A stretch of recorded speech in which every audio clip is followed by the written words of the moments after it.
One is talking about exit vectors, and no one is talking about the solutions. The temporary solution for now is from Homebrew, and they allow us to basically roll back to the version 5.4.6. So if your version is between these, then you're in trouble. So basically roll back here, right?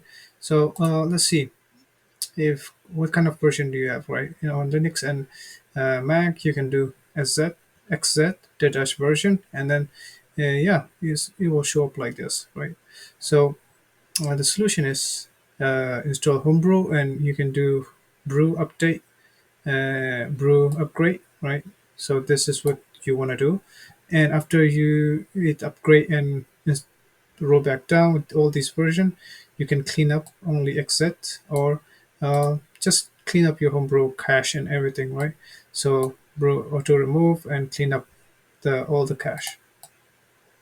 After you've done this, it should be safe. You should save a few space, and yeah. So if you recheck the version again, it should be 5.4.6, and that's it.